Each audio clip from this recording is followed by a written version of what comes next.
Hey, what's up everyone? This is Daniel DLF Productions and welcome to my video. And what I want to talk about is WWE in general. Talk about the current, talk about what's pretty much going on in today's standards in the company. When I was growing up, WWE, or I should say at the time WWF, was the best thing I ever watched. As a kid, I was such a huge fanatic of it because you had a lot of memorable wrestlers, even big names like Stone Cold, The Rock, Undertaker, Kane, the New Age Outlaws. I can go on for days of a lot of guys that I grew up watching. And you had some fun. A lot of the matches were amazing. Well, not all of it was amazing all the time. There's been shit moments that happened in those days as well, but overall it was just entertaining at the time. It made you want to you made you come back for more every week when WWF SmackDown was on. Well, granted, when I first started watching wrestling, I didn't have cable at the time. We had basic TV, and the only WWF show I got to see, which really got me into wrestling, was WWF SmackDown. And at the time, whenever something big was going to happen, I used to get excited every Thursday night to see where the story's going to go or what kind of matches we're going to have. Just a lot of things that made you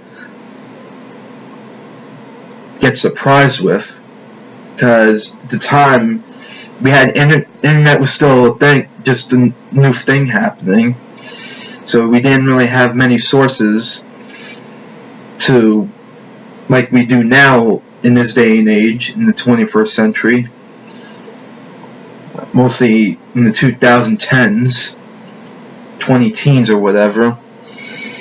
And with the internet now, if someone's making a comeback, it's not even a surprise anymore, because you find out ahead of time that they signed a contract to make a deal with the company, and when that guy shows up, it just, the fun is taken out of it. At least when I was younger, when I was a kid, at least you were surprised about something. For example, in 2002, when Shawn Michaels made his comeback in WWE as a member of the NWO, that was something I was not expecting. Like I said, and plus I didn't really have a computer at the time, so it was just unexpected. And there was just a lot of things that the company did, either if it was good or bad, for business. Which, fast forward past all the the fun times that we had with the company, into what it is now. And to be honest, let's just say I haven't been watching Raw or any of that shit since January, probably. I stopped watching for a while, and I haven't been watching it since. Why? Because it's boring. It's not exciting. The matches are watered down moves. The people that they put on TV shoved down their throats are not even entertaining or don't have skill. They just seem generic. The names and stuff, just doesn't even go up in the same league as wrestling in the 80s or the 90s, like in the early 2000s. That's when I think wrestling was at its best, even if they did have shit moments as well in the old days. It's just the WWE now is just disappointing. You have SmackDown, which is not even worth checking out anymore because it's just dull. Like no memorable moments, nothing on that show. It was just like I ended up stopped watching SmackDown altogether because I wasn't interested in watching it anymore. The only time I would watch WWE in this day and age is watch Raw, because that's when most memorable moments start happening. Well, not memorable because it's shit.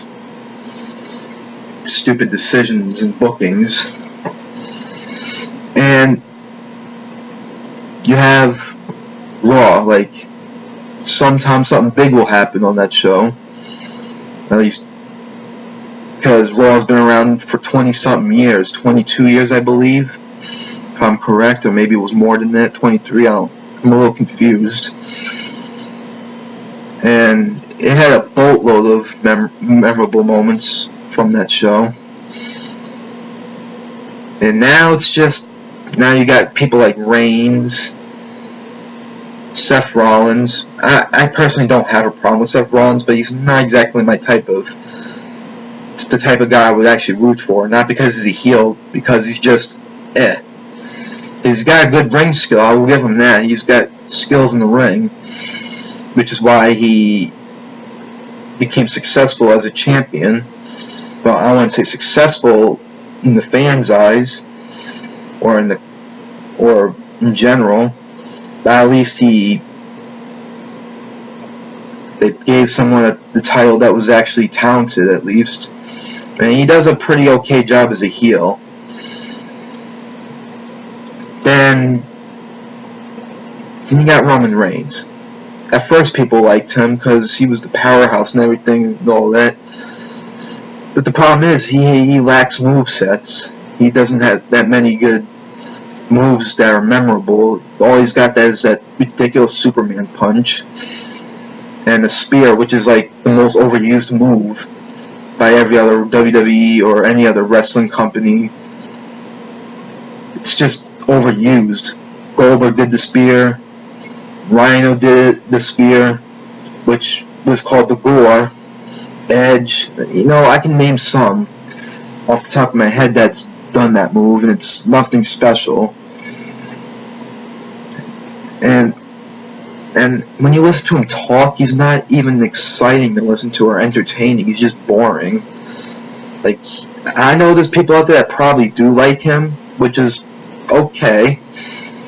I will admit I didn't mind when he first won the title. I thought it was a refreshing sight, at least somebody knew to hold the title, but it wasn't exactly what we wanted. But I'm not going to be one of those internet fans that bitch, like mark out for so-and-so. I mean, the last person I can think of that in this generation that was considered worth watching on TV was CM Punk, because he had potential to be a main eventer, but they fucked him too many times. But then again, he was like, I can understand why he left, because he was not getting anywhere with the company, and plus he had injuries that he wanted to take time off, which is understandable because you can't constantly keep abusing our bodies and when you're in bad shape. And, well, we all know what happened after that. Left with no warning, just left the company for good. And now it's just, fuck.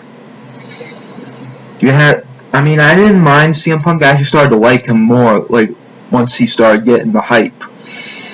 Because I finally got to see more from him on TV that made me realize, wow, he's actually not bad.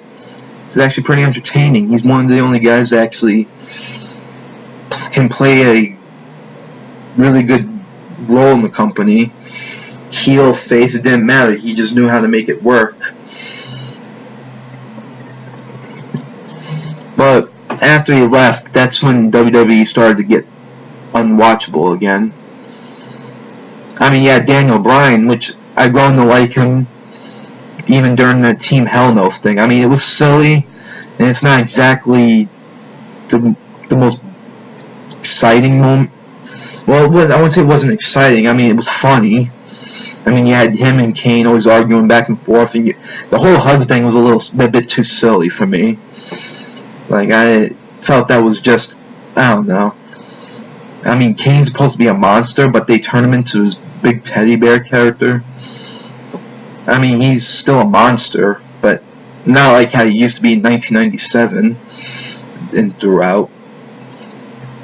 Which, I mean, hell, when I see Kane on TV now, it's just, I feel like he lost his touch and lost his character, just went to shit once putting the mask back on. I mean, at first I thought it was kind of cool that he brought back the mask, but then I saw the outfit. The mask didn't look anything special. I mean, it's just, people were probably expecting the old mask and everything and all that, but you know, you can't always get what you want. Beggars can't be choosy. But you know what? At least they tried to like revamp his character, but people weren't pleased enough. They tried to make him a monster again, even though it was PG era monster, nothing more crazy. But there was no point in doing that, because like a couple of years later he would take off the mask again and become Corporate Kane, which I did not like at all. He wasn't Kane anymore. He was just Glenn Jacobs with the name Kane. He was just another corporate guy who just acted normal and didn't really do any monstrous things. How he looked bland. He was not interesting at this point, and everything they done was just horrible. I mean, back when I was a young kid, and when I first saw Kane, he was badass. I liked his mask, I liked his look. He had one sick choke slam. The best is when he choke slams X-Pac, because X-Pac sells the shit out of the choke slam. Makes him look even more powerful. I don't know, I mean, it's not Kane's fault that he's not like how he used to be. It's the way they booked him and what they had done to him over the last 18 years. Almost 20 years and counting. They pretty much, he lost his touch, I'm sorry, but it's true. Because when you think about it, they made pretty much Kane a human, like a normal guy, once he went Corporate Kane. Hell, at least when Undertaker became the American Badass, at least it was still enjoyable. It was something different, refreshing. He was just a biker named Undertaker. But he wasn't just a biker, he was the American Badass. That didn't bother me, to be honest, when I first saw it, because I didn't see a lot of his old stuff before that. Like, I was still getting familiar with wrestling. And so seeing Undertaker on a motorcycle at first confused me, because I thought he was supposed to be like a scary wrestler. And he comes out to a Kid Rock song or a Limp Bizkit song. But it didn't bother me. I actually enjoyed that gimmick. Some people might disagree with me and might not agree. Everyone's got an opinion. Like some people prefer Western Mortician Undertaker with the gray gloves and the organ. That was scary Undertaker. I actually will admit, he was actually pretty cool. I mean, I love the old gimmick, like his earlier gimmick, and some of the ones that's just different phases he went through. No matter what phase he went through, I still liked him. Maybe it's because, it sounds biased, but maybe it's because I'm a huge fan of The Undertaker since I was a kid, so he's like my hero. He's probably one of my favorites of all time, because not just because of his gimmick, but for what he can do in the ring. He was a force to be reckoned with in the WWE over the years. But then when he got buried alive by his own brother Kane during the match between him and Mr. McMahon, it was pretty clear that we weren't going to see Undertaker for a while. And he thought that was the end. Not the end of the Undertaker, but the end of Big Evil. Like the end of Biker Undertaker. And eventually, over a time span, we got the Deadman gimmick again, which I was looking forward to seeing at that time, because I finally got to see his true form. Well, his true form was actually American Best, but the character he had, his old character, it was for a while when he brought back the Deadman gimmick, I thought it was cool. It was a hybrid of American Badass, a hybrid of the Deadman in Ministry. He brought back the hat, the long coat. He started using the Tombstone as his finisher again. He was just fun to watch, in my opinion. I always got excited whenever he popped up on TV. You knew shit was about to go down when he would make his appearance in pitch black arena. The lights go back on, he's standing right behind you type of shit. Did it get stale as over time? Maybe it did, because it's worn out its welcome, the gimmick. But I didn't care, because he was still capable of putting on a good match, even after so many years of being there. He adapted different styles over the years. He did more things like jumping over the rope or shit like that. Because you knew that he wasn't just another big guy wrestler. There was just something special about him that drew fans all around the world that watched the company, watched the business. And as much as I like him, he's always going to be my favorite, and I would hate to see him go for good once he retires, but he's not getting any younger. This is not an ageism thing. I don't care how old he is. If he can still lay it down, then awesome. But as you get older, you get prone to more injuries as time goes on. It sucks, but you know what? It's part of life. And when the day he retires will be the day I officially stop watching wrestling. Okay.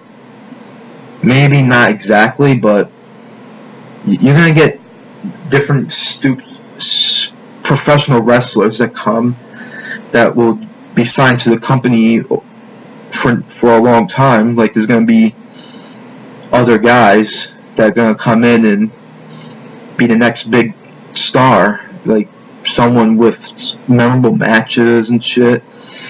But the problem with that is, the booking in the company now in WWE is just awful. They don't know, the fans are growing tired of your shit, WWE, because you keep fucking the fans over, making them spend all the hard-earned money for what could be a good show or a good pay-per-view or the match you want to see, and it's just bullshit. And in a very disappointing situation, it's why do we bother watching it still, even though it's gotten worse? Granted, the last time I watched it was sort of okay. The only time I know what's going on right now is when I look online, on the internet, what was happening recently in WWE. Because like I said, I haven't watched it in months, because I just lost interest in watching Raw. It was just nothing entertaining going on, nothing to get me hyped up for. Now I might start watching again, because I just found out yesterday that Dean Ambrose is now the WWE World Heavyweight Champion. Thank you. That's all we asked, is for someone that's over with the fans get a shot at the title. I mean, that's all we ever asked for, and I was on the Dean Ambrose bandwagon myself. Not because everybody liked him, and not to sound like a mark or anything like that, but he's not as entertaining as, now I wouldn't say Roman Reigns, because Roman Reigns is boring. I don't know. But at least Dean Ambrose has it. He might not be the greatest wrestler. He doesn't have any particular style, like body slams and stuff like that. But he can get over with his style, more of a brawler style. I mean, look at Mick Foley. He wasn't a technical wrestler, and he did all kinds of stuff. Did all kinds of stuff to, even if it risked his body getting hurt badly, but he would do stuff because he knew how to get the fans going. And he even had a shot with the title finally in 1999. And that's something you don't see too often when someone like Mick Foley or Dean Ambrose, you just start thinking that will never happen. And, well, like the Ellie Goulding song goes, anything could happen, anything could happen. Well, you know. Because, well, once I saw that, I was like, it was going to happen eventually, one way or another. But I'm just so glad that he won the title. And I hope it's a nice long reign. Like, get him doing more main event stuff. Like, try to make him the face of the company at least. I mean, to Vince McMahon or anyone that works in the WWE, he wouldn't be considered the face of the company. In their eyes, it's Roman Reigns, John Cena, and just certain guys that are that either you got John Cena, who's been champion almost 16 times, trying to break Ric Flair's record. Bullshit. I don't hate John Cena like everyone else does, granted.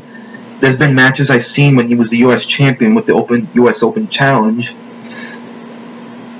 That I will admit was fun. Because at least he was bringing prestige back into the mid-card title. And he had some pretty solid matches with some of the talent that challenged him, like Dolph Ziggler.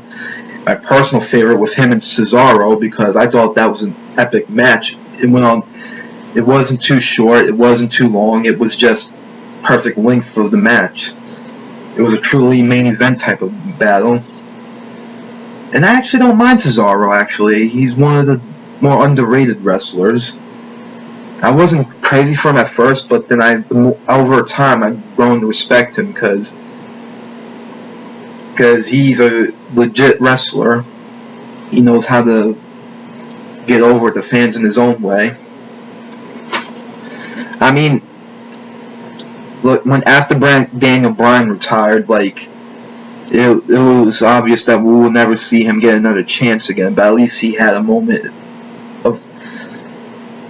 of his life to be champion, even if it was just for a short time.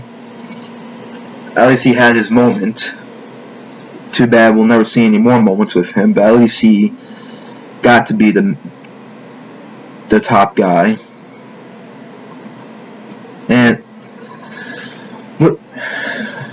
But now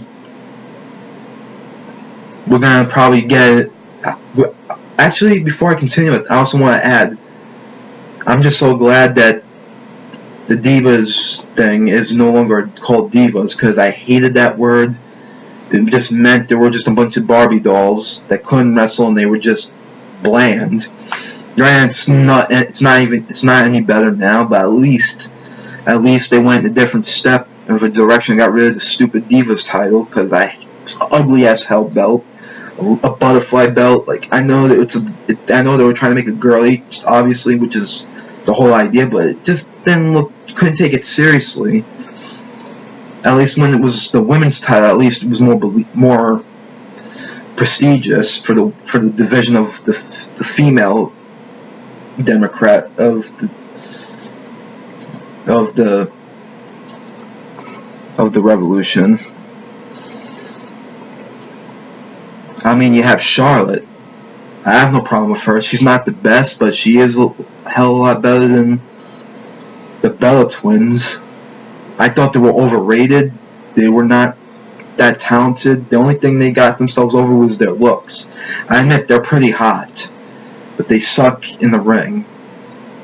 But then again, I heard Eva Marie, the redhead, don't recall seeing anything with her in it, but I heard she sucks a lot worse. Which is why I don't understand why they had put her in the 2K16 game, because she didn't do shit. She has no memorable matches, nothing. She is dead as a doornail. There's, like, I don't know.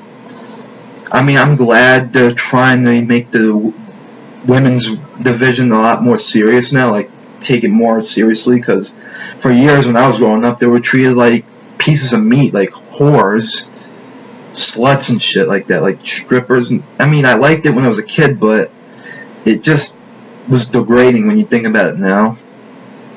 Because you had some female wrestlers that were actually really good growing up. Gail Kim, I was pretty okay with her. You had Lita, who is my personal favorite. Yeah, despite everything that happened between her and Matt Hardy and the whole Edge thing. But I'm not gonna hate on her because of something that went wrong. Bad decisions. Because I remember that you had Molly Holly. You had Trish Stratus. There's been some pretty decent, and of course China. She was the powerhouse of the women's division, which we'll never see again because she's no longer with us. But I'm probably going to get a lot of shit from mentioning China, because some people, I don't know, people are such trolls when you try to talk about something like this. But anyway, so with the women's division, I think it's going to get a lot better. Now, if Karma, aka Awesome Khan, was still with the company, she would have been a great monster woman, like this intimidating female. She wasn't no beauty queen or nothing like that. That's why it was refreshing to see her for the first time in the WWE, of all places. I seen her work in TNA, and I was impressed with her. She's tough. She's a badass. But when I saw her in WWE, I was like, wow. Someone that's not a Barbie doll. I think that was the whole idea of putting her in the company. They wanted to make her stand out as being more of a monster and then some eye candy. And she didn't have the fit body or anything like that, but it was okay because that's what made me like her. Not like I have a crush on her or anything like that, no. No offense to her, I mean, she's not exactly beautiful, but at least I thought she was cool and pretty tough. But they blew it with her before they couldn't even use her. And I mean, it wasn't her fault that she left a lot sooner before she could do anything because she was pregnant. Okay, that's understandable, but I just felt like they broke kayfabe with her. They kind of ruined her this moment she got into the WWE. She had potential to dominate the women's division, but I guess in their eyes she wasn't, not good enough to win the title. And plus, I couldn't even picture with a Divas title. It would look out of place. At least with the women's title, at least it would look better on her. Which is why I'm glad they got rid of that stupid belt and gave us a fresh start with the women's title back in the picture. Granted, it's not the exact same design as it was last time. It's basically the same style as the WWE World Heavyweight title, only except with a white strap and a red background centerpiece. overall, I will say it looks better than the butterfly belt. That I will say, but I just thought it was kind of lazy, to be honest. It wasn't its own belt. But no, I'm not even gonna complain. At least we got it. At least it's better than before. That's all I can say. And I don't know what else to say. I mean, there was a lot of things I can say all day about the WWE, but I can't think of any that at the moment. But I'm pretty sure that whatever's going on right now with the company, like whatever this thing is going with Dean Ambrose being champion, like I can't wait. Hopefully they don't fuck him over once Roman Reigns is back with the WWE after being suspended. That's what I'm afraid of. I'm afraid they're just gonna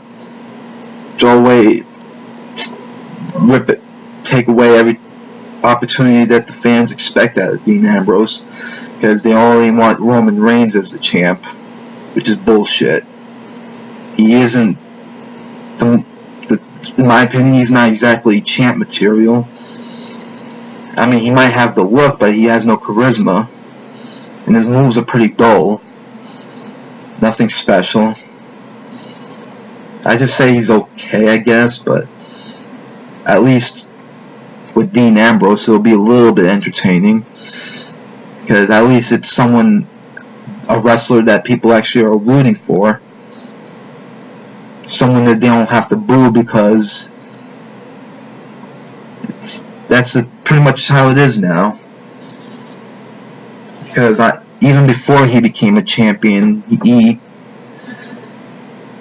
had opportunities, but they pretty much buried him. But a year later, they brought him back on top in the main event. Why? Because they had him win the Money in the Bank match, and right after that, once the main event came, he didn't waste no time cashing it in and taking the title right away. Usually, to be honest, I would have been better if he just won the match in a regular match, without the Money in the Bank thing, to win the title. But you know what? Hell, I'm fine with that.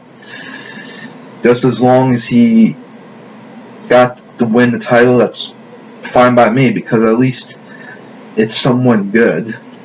He's not a technical wrestler, but at least he's entertaining.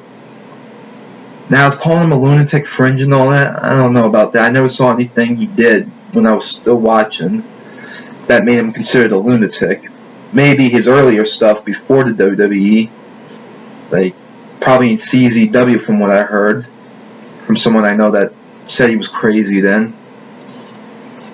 But it's hard to make a lunatic fringe in the PG era or reality era, whatever the fuck it's called now. I mean, WWE, hopefully some of the stuff I brought up or whatever, hopefully eventually, little by little, that they'll get everything right. Get the right people in the spotlight, let the fans get what they want. I'm not saying in a smarky sort of way, but at least give the fans what they want, because that's always been the thing in wrestling, and we're in this day and age where it has to be the right person they agree with, that they want to see as champion or get a push or something, make them look good. There's been a lot of guys that they brought in the main roster that could have been something, probably, but just pretty much been pushed aside for the same people we had for years. The same exact people, and because you're stuck in the past. And that's what happens. You get stuck. You give us somebody that we've been seeing for 10 years, Like, the guys that were part of the Ruthless Aggression era, and you start asking yourself, how long they're going to keep... For example, look what happened when Batista came back for a short time at the Royal Rumble. No one didn't care about Batista anymore. I mean, I will admit, when I first heard he was coming back, I was interested. I was kind of happy, but then I realized that he didn't do anything in the WWE. He might have won the Rumble, but the fans were pissed. They wanted Bryan. They'd rather have him than Batista, because Batista's past his time, past his prime, I think. Yeah, he was a big deal like 10 years ago, when I was like younger. People liked him, but he seems like he can be a real dick too in real life, from what I heard, which is why Booker T beat his ass. But anyway, now, with all the stuff that's going on, is it definitely going to happen, the draft? Well, that should work out in a way, hopefully. It worked the first time around, but it failed after a while.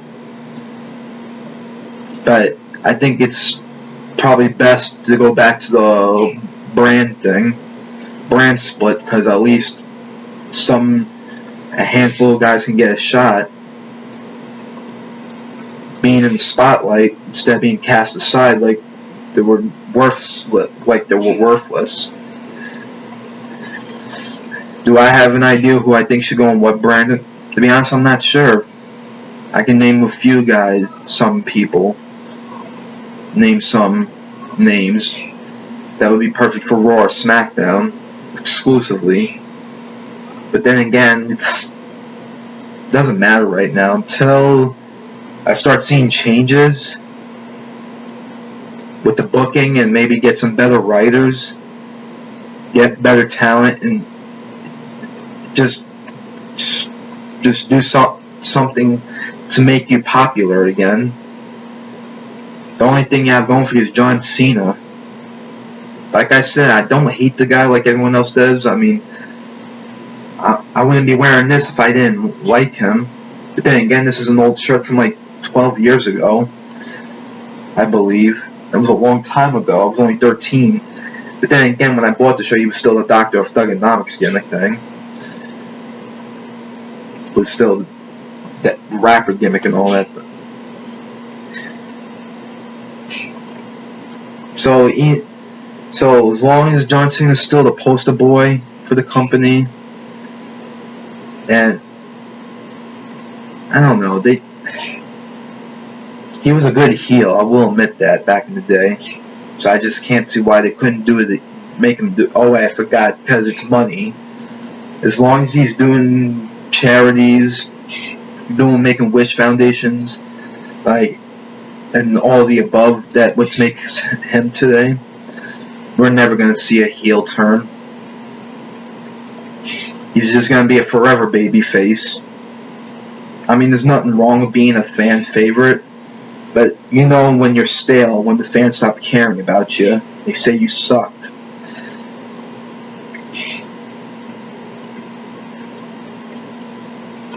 I don't know.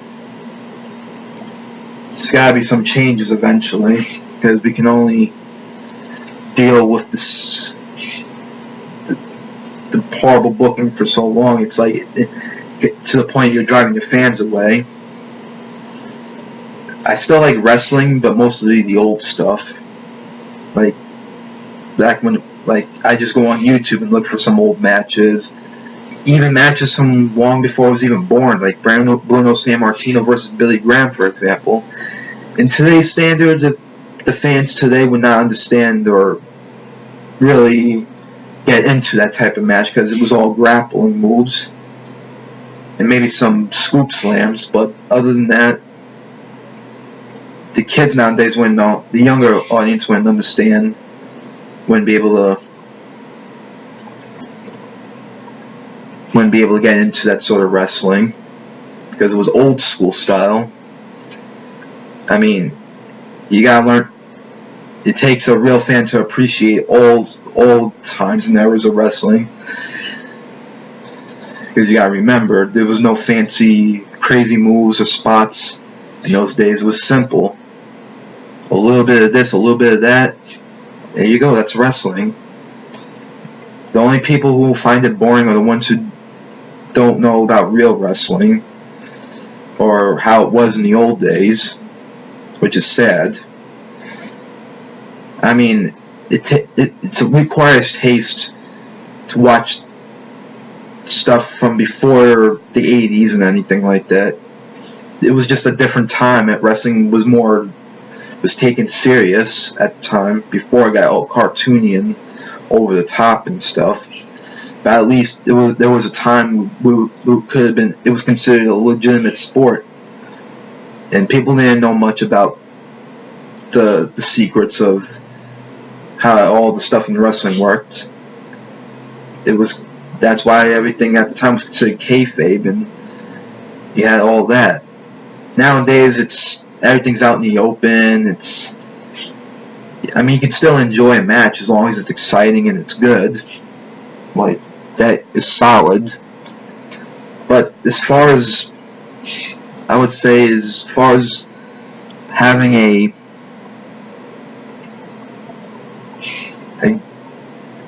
good match this day, they get good matches today still, but when you look at what the company is doing now, it's just, I don't know. But, I'm not going to live in the past and expect another Attitude Era 2.0, or we get the same type of stuff like it was in the 80s or 90s. Everything's out, like I said, it's out in the open. Like, people already know their real names. It's always been that way, but that's for the hardcore fans like myself. Like, everything was exposed, like how everything is done. They know when someone bleeds, it's blading. And they don't even do that anymore either in WWE, because it's more family friendly now. I can understand they want to aim it for a younger audience, the kids, to watch something that's appropriate, but it just doesn't make sense, because you're not gonna turn WWE into an episode of Mr. Rogers' Neighborhood. Let's be honest.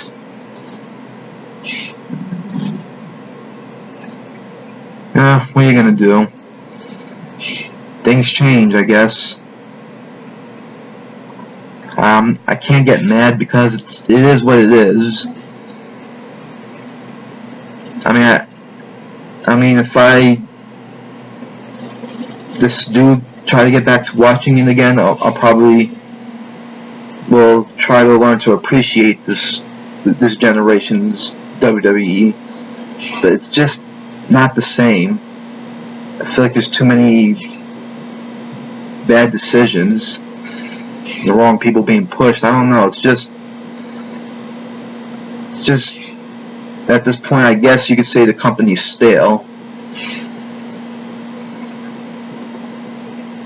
And no, I'm not crying or bitching. I'm just saying, that the times have changed. And as we get older, we lose interest in certain things, and wrestling, for me, isn't one of them. You know what? And if it does get a little bit more exciting to watch, like if they start doing things the right way, then I'll consider tuning in every Monday night again, so I know that they're being... No, I'm not expecting, like I said, I'm not expecting no Attitude Era 2.0 or expecting to be TV-14 like everyone. It's about the product itself. If you do something just right, you can be successful without all the blood or swearing or sexual innuendo, and you don't need all that. It takes a real wrestling fan to enjoy something. just the way it is, as long as it's actually done right, and you have the right cast of characters that are playing in this sequence of wrestling. And like I said, there has been some decent matches that in this generation that I have to say was proving that they're trying to get their step back after so many years of bad, horrible ideas. But you know what? That's pretty much all I gotta say about this. And this video's been going on for 45 minutes. Wow.